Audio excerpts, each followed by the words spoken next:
जोरदार तालियां हम सर के लिए। तो पहले तो मैं आप सबको धन्यवाद देना चाहता हूं कि आप लोगों ने इतने व्यस्त शेड्यूल में विस्तार फाउंडेशन के कार्यक्रम में आए और बहुत अच्छी प्रस्तुतियां भी हुई। हमारे बीच में रावेंद्र गौतम जी है, मिश्रा सर भी है, सनी दीक्षित जी भी है, आरके वर्मा जी भी है और इतने व्यस्त शेड्यूल में आप लोगों ने समय दिया और हमारा सचिन सर के जो प्रयास थे और हमारे जो वॉलंटियर्स जो इतनी मेहनत कर रहे तो आपने इसका सार्थक किया, ये बहुत हमें अच्छा लगा।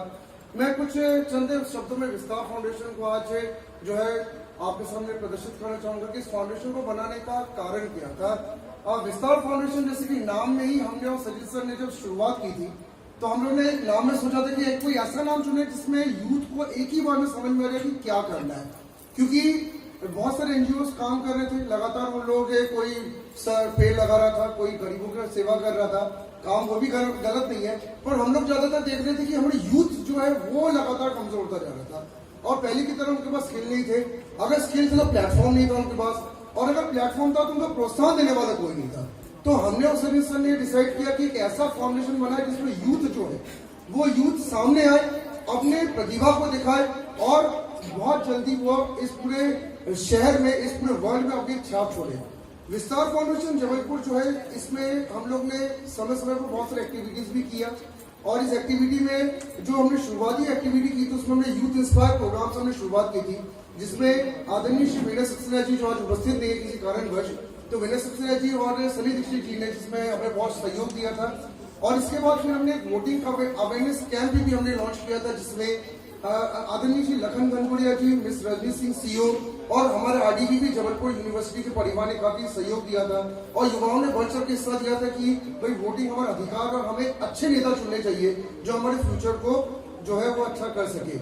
इसके बाद विस्तार फाउंडेशन ने नर्मदा स्वच्छता अभियान का भी कार्यक्रम स्टार्ट किया। शुरुआत में हमने और सचिन सर ने अकेले इस कार्यक्रम को स्टार्ट किया ग्वारीघाट में, फिर समय बढ़ता चला, कारोबार चलता गया और बहुत लोग आते गए और लगातार बहुत सारे लोग जो है इस कार्यक्रम में जुड़े और नर्मदा स्वच्छता के बहुत बड़े अभियान में हमने दिया। इसके बाद कोविड लॉकडाउन जब लगा तो उसके बाद बहुत सारे संस्थाएं और एनजीओ जो थे वो कुछ ज्यादा कर नहीं पाए, पर विस्तार फाउंडेशन ने फ्री क्विज और वेबिनार बहुत सारे आयोजित किए।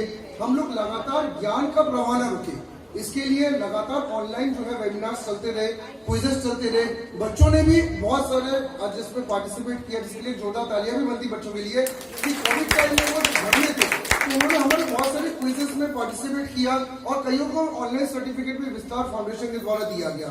साथ ही साथ जब कोविड हटा तो हमने और सचिन सर ने प्लान किया कि एक अवेयरनेस प्रोग्राम हम लोग चला जिसमें स्किल लर्निंग बच्चों को दिया गया।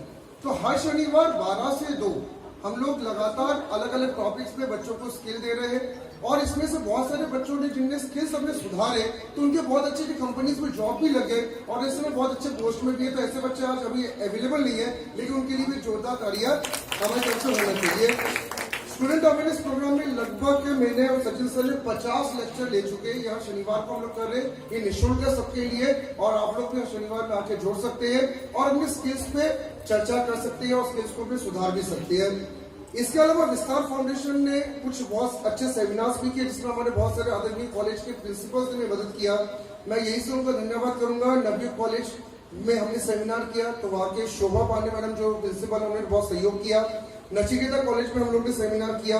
Success zone computer training institute जो है जो विजयनगर में स्थित है वहां पे हम लोग ने सेमिनार किया और बच्चों के स्किल डेवलपमेंट्स पे कार्य किया। इसके बाद मानपुर बाई कॉलेज में हम लोग ने इंटरव्यू प्रिपरेशन का सेमिनार रखा।